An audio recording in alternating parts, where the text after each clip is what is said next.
Welcome back, everyone, to the special series I'm thrilled to be hosting on LinkedIn called The Entrepreneur's Chair.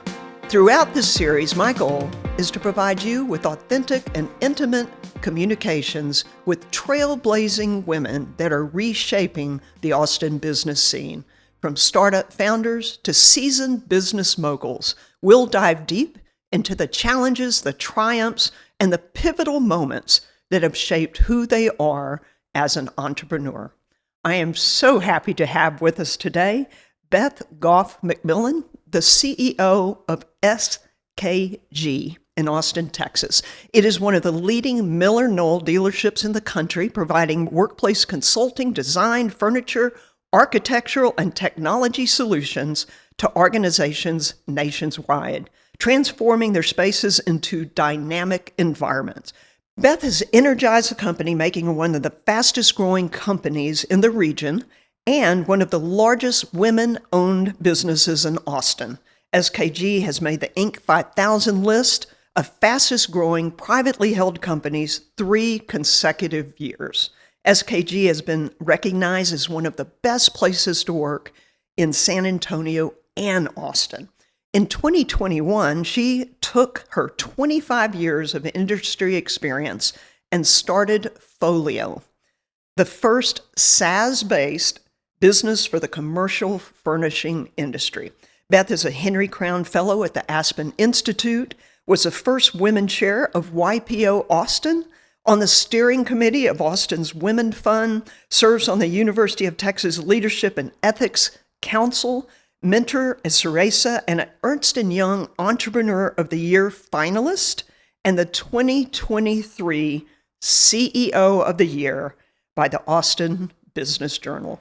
Welcome, Beth. Hello. Thank you for having me. Oh my gosh, I've been so excited about this. You are just truly one of those leaders in Austin that everybody is trying to catch up with. So, oh gosh, thank you. Thank you. Yeah. Well, you have grown one of the fastest growing company in the region. Mm-hmm. Every time one of the lists comes up of largest women-owned companies, you're just right there at the top. And I'm curious, what are some of the boldest moves and mindset shifts that have allowed you to achieve that? Yeah, when you hear like things read back to you like that, God, I should be really tired, but I'm not, which probably scares my husband. You know, I think the boldest move I ever made was moving to Austin to take the role. I was in Dallas and had a consulting company that led to ...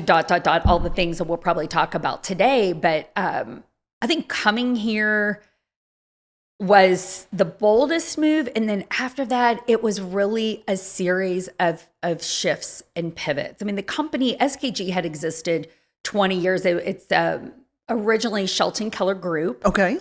I did not found the company. Diana Keller and Ron Shelton founded the company. It's now 30 years old. Wow. But it was a 20-year-old business. So I knew, and it was a small, very tight-knit group.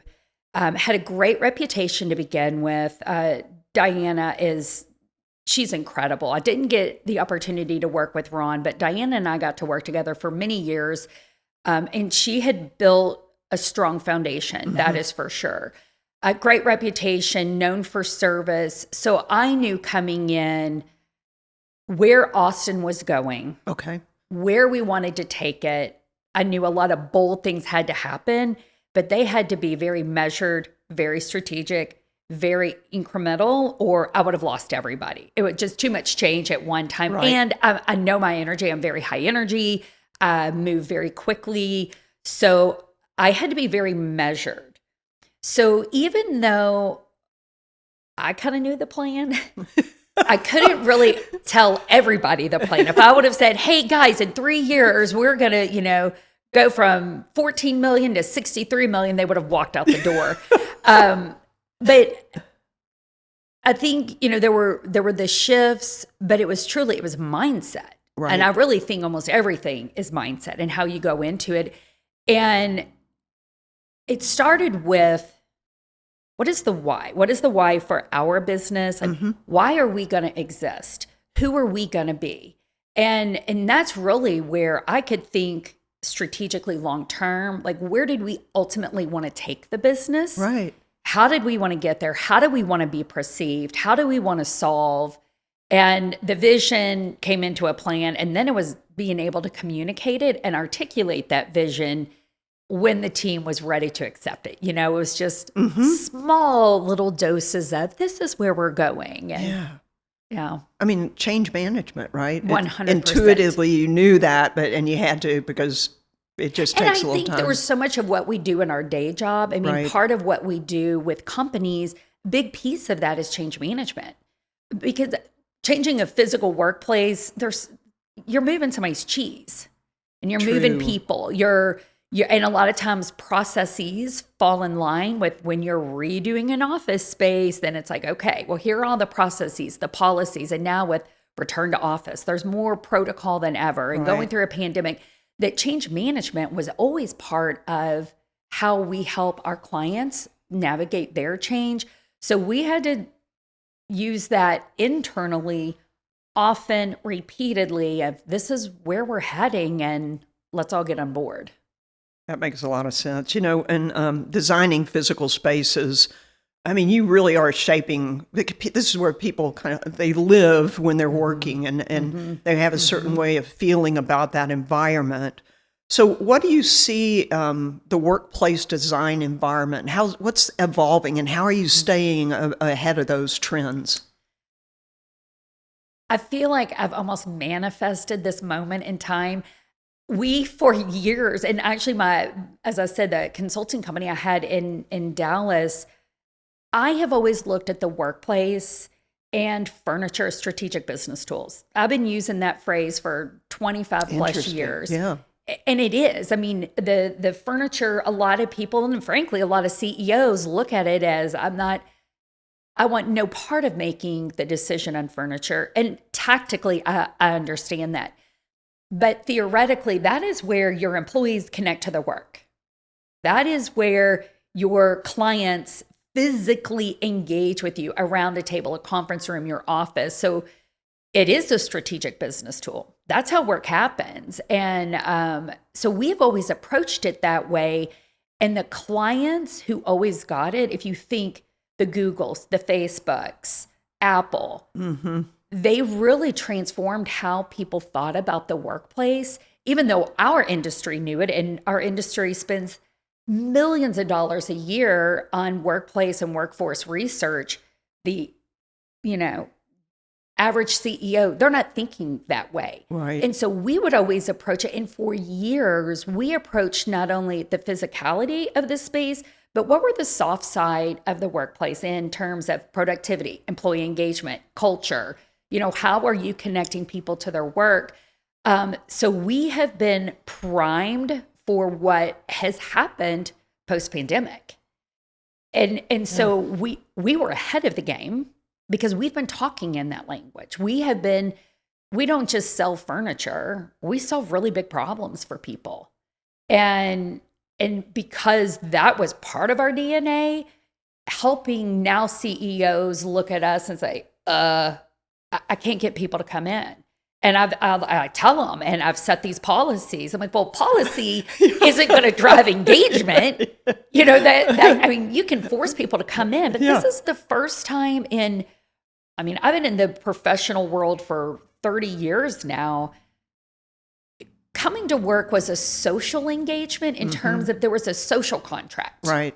Even though my first job out of school, yes, it was 8 to 5. Nobody had to tell me it was 8 to 5.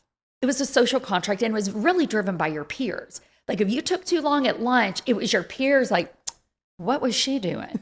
She was gone an hour and a half and we've been sitting at our desk. Or if you left early, do you see she's leaving her? It's just, that was more of an employee and peer regulated thing. Managers, unless you were an offender, managers weren't like, okay, we're 8 to 5 and you have to be here. So that shifted. And it went from this social contract and kind of a peer regulated thing of being at, that accountability of being in the workplace to now managers and employers are having to say, you got to come back to the office. And that is what is changing the shape of the workplace, is that there is this rub between employees saying, hey, you're telling me what to do versus this is naturally how I want to work, or this is what makes me engage. So we now have had to go from a prescriptive way of solving to now we have to really dig in with the decision makers. And now we love HR's at the table, which HR pre-pandemic was rarely at the table. So what's evolving is not the output of the final design and the furnishings. Yes, that has shifted. But what's really changed is the conversations that lead up to it. And those that are willing to get raw and vulnerable about the business are the ones that are succeeding. And those that are like, well, I'm just going to make a stricter policy. Right.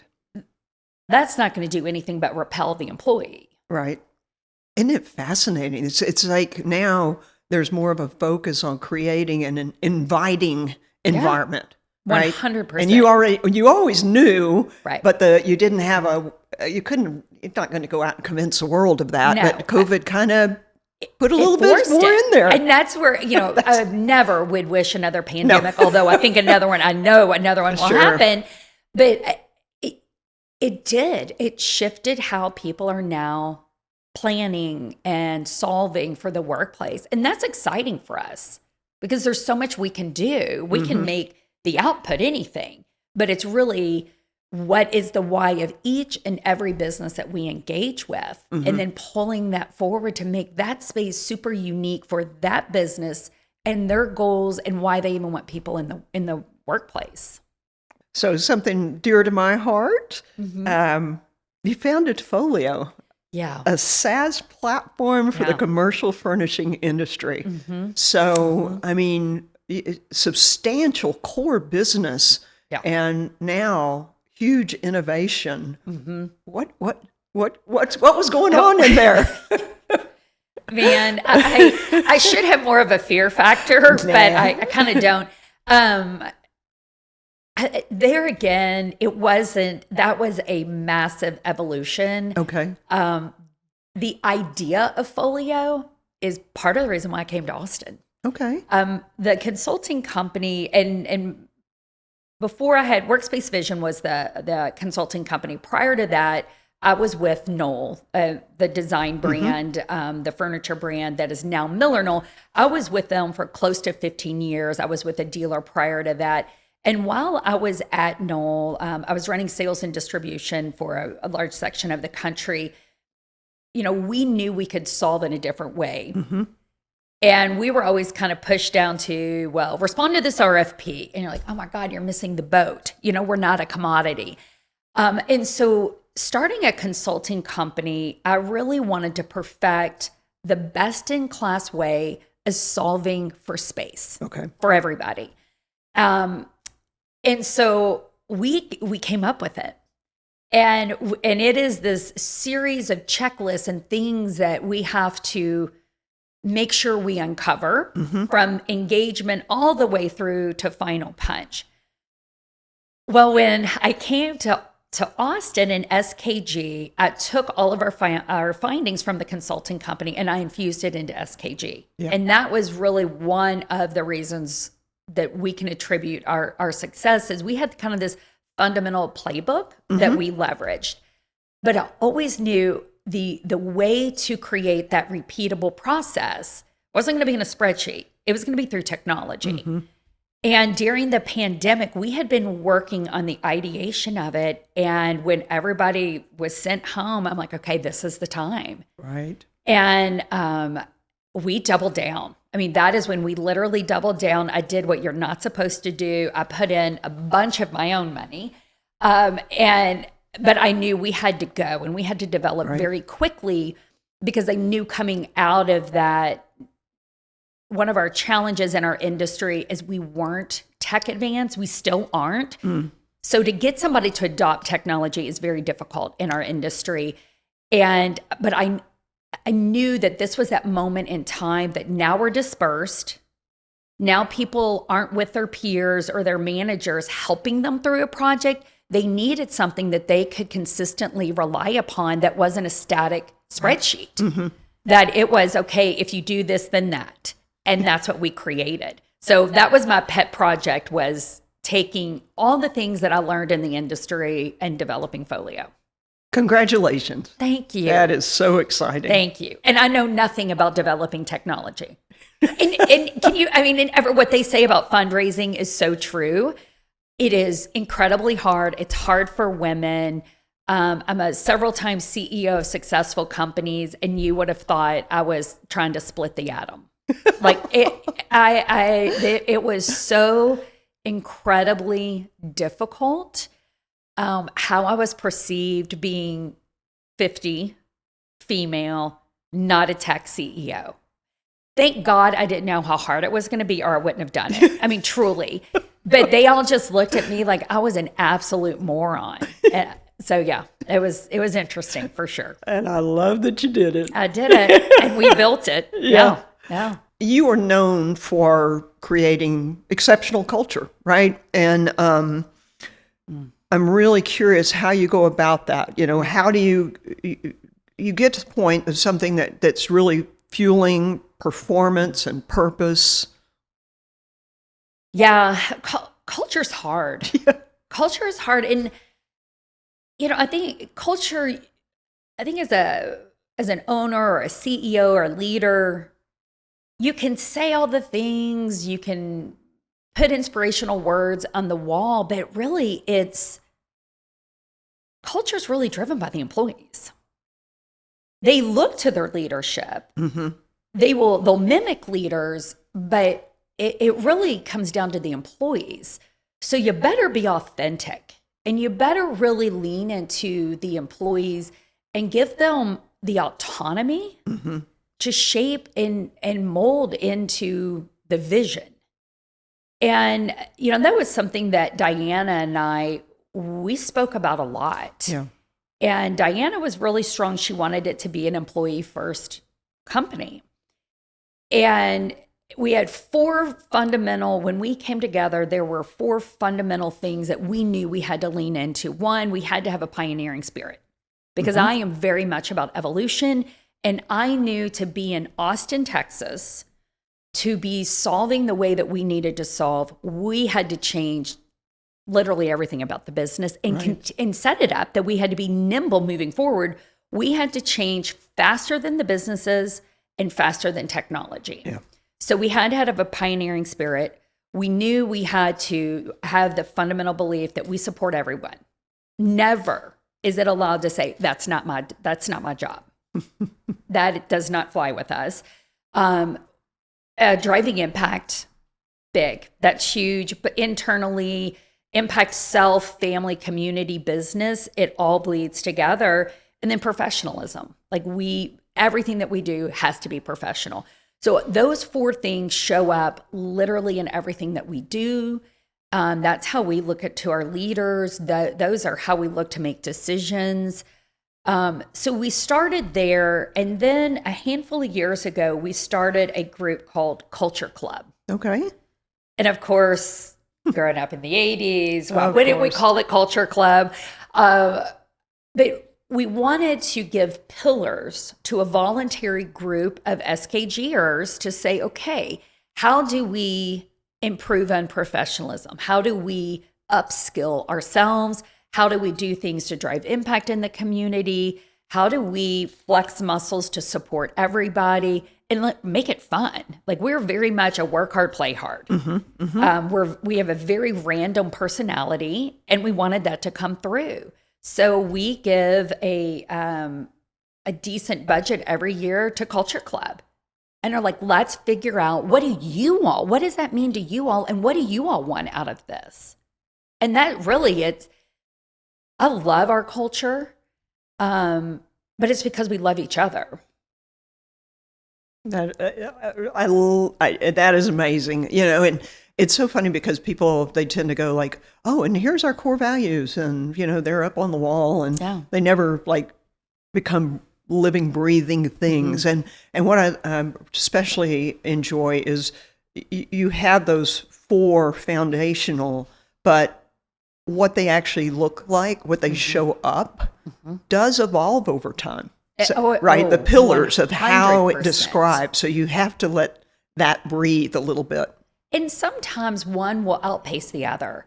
Like during the pandemic, I mean, it was all, and one employee came up with the slogan, SKG strong. And it was all about supporting each other. Right. And that's really what, there were so many moms on Zoom calls crying, going, how am I going to manage being a teacher, a tutor, an employee, a leader? I mean, it was just so much at one time that, okay, well, maybe right now this isn't about top line revenue. Let's just survive and support each other. So sometimes one will outpace the other.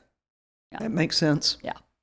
So on your blog, you talk a little bit about, showing up for yourself first so that you can basically be better in your life and showing up for everyone around, right? Oh. So what are some of the daily rituals, boundaries that you now consider that protect that energy for you? I love this question, and any of these questions I could talk to you all day long about. This one in particular, I learned the hard way, I think, as a lot of female leaders do. I literally almost burnt myself to a crisp. Right. And, there's that, have you read the book, Strength to Strength? No, I haven't. It's incredible. Okay. And, I'm now in my 50s, and it's, the net is the things that you were good at, you might not be good at anymore. And I've always been just high energy, could pace really strong. But my body, my chemistry is shifting, and things when I'm sharp, where I used to be sharp and the times a day, and now when I'm sharp and the things I'm sharp, they're not the same. Right. So I had to adapt, and I literally had to put myself first, which, being a leader, being a mother, being a single mother for 10 years, that is not a natural state of being for me. So really making space and putting myself first, that was incredibly hard. That went against every fiber. But what came out of that was more beautiful than I ever could have imagined. My relationships with my kids are the best they've ever been. With my husband, with the leadership team, I was not able to show up and give space for the things that needed my undivided attention. And so now my non-negotiables are number one in the morning. Unless absolutely necessary, I won't have a meeting before 8:30.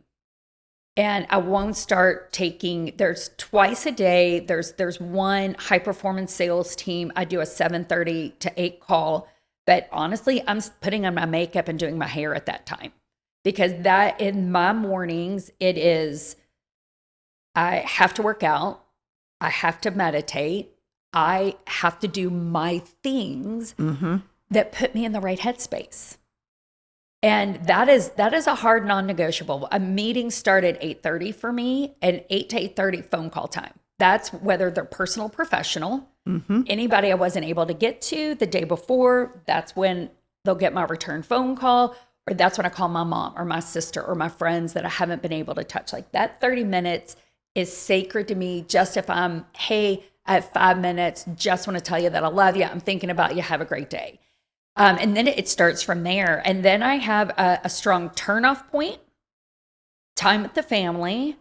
And then when I get back to all the things I wasn't able to during the day, and I limit how many things on average I do during the week at night, because you could do things every single night. Agreed. And really, when I got dialed in on my personal vision for my life, that's when I started looking at my calendar going, why am I even saying yes to that? Right. I was saying yes to everything. And then the things that really needed my yes, they were getting 50 to 60%, not 100. That is such an important lesson. And, we go through that, and that's going to empower a lot of people. So thank you for sharing that. Yeah, of course, of course. So you were the first woman chair of YPO in Austin. You're an Aspen Institute Henry Crown Fellow. You're, passionate about leadership. Yeah. How have those networks, just really shaped how you approach being a CEO and entrepreneurship? And what could you share that might make a difference for others? Being a Henry Crown Fellow, I knew it was an honor. And truthfully, when I got the call, I'll never forget getting that call. I looked at my phone the rest of the day, like, I think they gave me the wrong message. Like, I kept waiting for them to call and go, oh my gosh, Beth, we are so sorry. We were actually calling to decline, not award you with this. But I had no idea how that was going to change my life literally forever. And I think if you talk to any Henry Crown Fellow, they'll say the same. It is fundamentally life changing. And the whole premise is value-based leadership. And you're in an initial 2-year seminar with a class. And so they pick 21 people around the world a year.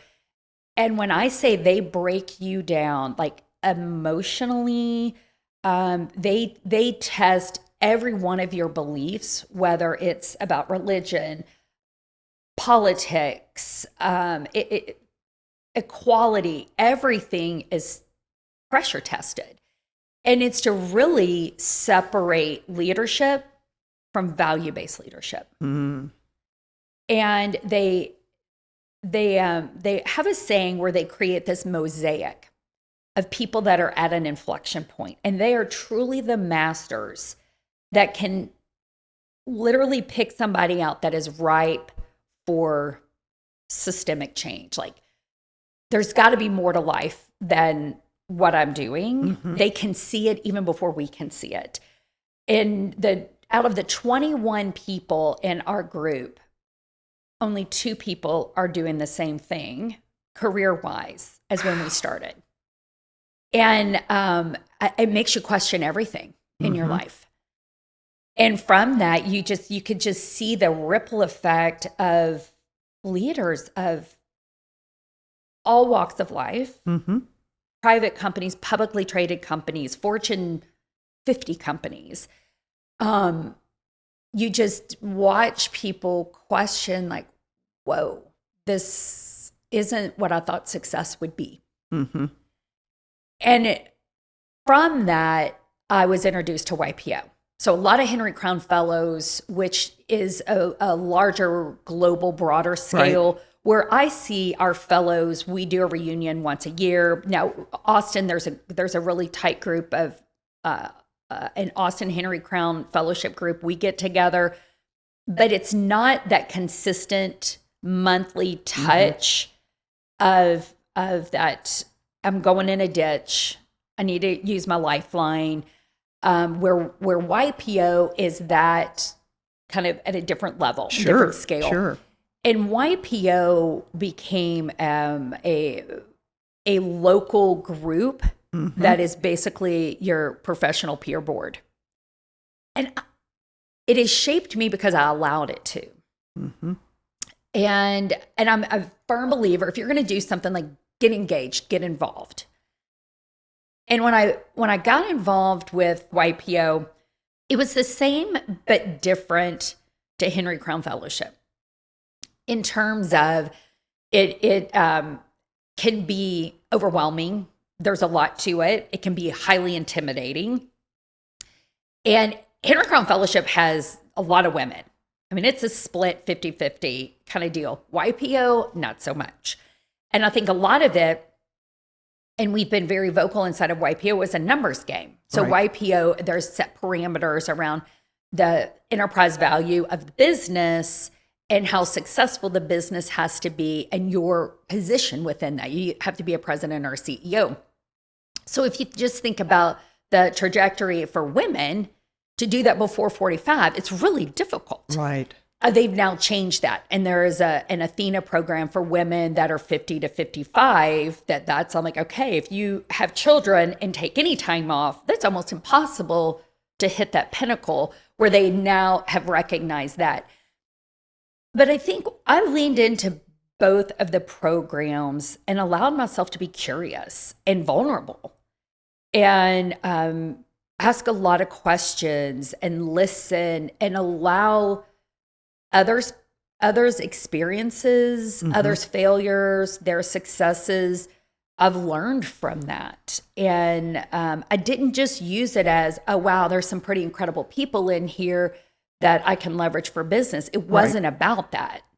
It was really, if I'm going to take time away from my core business and my family and everything else, I wanted to shape and mold me in the most impactful way for others. How am I going to be a better CEO, a better mother, a better wife for doing this? And those programs will allow for that.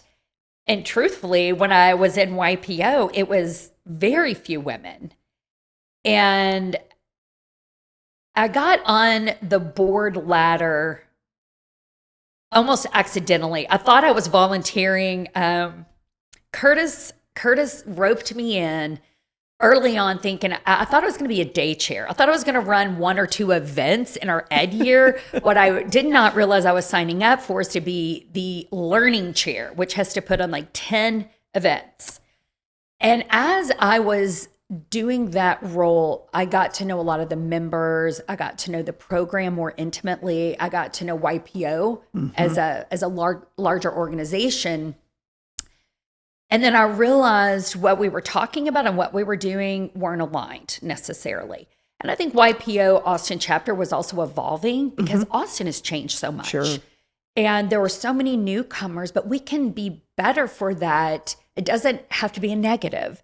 And I think some of the folks that had been in YPO a long time were like, oh wow, we don't know how this is, if this is really going to impact us and change the way we want it to, because the demographics of the chapter were really changing. And that's when I'm very much, if something feels broke, I'll jump in and help fix it. And so I did, in my own way. Now, I don't know if everybody thinks I've fixed things for the better, but I definitely wanted to make sure that business leaders outside of tech felt welcome. Business leaders that were emerging within the community and coming in from outside of the community were welcomed. And we as a society and just the microeconomics of Austin are better for more enriched businesses and not just tech. So yeah, the power of the peer learning environment, and you know, there's so many. You know, I happen to be a chapter chair for WPO. YPO is powerful. There's EO, there's Vistage, there's TAB. But I always talk to CEOs. I'm like, there's 3 things. You need a coach, depending on what you're working on, peer learning group, and operating system. And as long as you've got that, you may not be able to do all of them at the same time. But I find that peer, like I am not alone. Oh my gosh, so important. Especially when you're president or CEO. And there's not many safe spaces where you can ideate, where you can be vulnerable about what's really happening and have somebody work through those processes with you of how am I going to make this decision? What are the pros and cons? And it is without that peer-to-peer connection, and it's a lonely, lonely place. We don't have to learn on our own. That's right. No. So I like to ask 2 questions at the end of each episode. One is, what authentically makes for a successful entrepreneur in your thought process? For a successful entrepreneur, well, and I guess that always it comes down to what is success. But, you know, I think the ability to take in large amounts of information, distill it, and make tough decisions. I think making decisions that aren't popular, decisions that are going to lead to difficult conversations. I think that is fundamental and paramount. And honestly, I think it always comes down to the belief of that you can do it. Like you have to really believe I can do this, and not I can't do everything myself, but we got this. We can do this. Like you have to really believe it. That's great. And then how do you define success as an entrepreneur? Yeah, this is probably an unpopular answer. To me, it's not about any award. It's not about raising money or top line revenues. To me, I feel like I'm successful if we've developed leaders that are smart business people. I want everybody in the company not to just be good at their job. I want people to understand business, fundamental, solid business acumen, and understand how your role impacts the whole company. I feel like if we build strong business leaders, success will come. And I want people to love what they do. I want people to show up and excited, not every day. I mean, that's why you get paid. It's your job. But I want people to love what they do and be passionate about it and feel like they're contributing. To me, it's the small stuff. I love that. Thank you so much for spending time today. Just a delight. Well, thank you for having me. I've enjoyed this. It's always great seeing you. Same.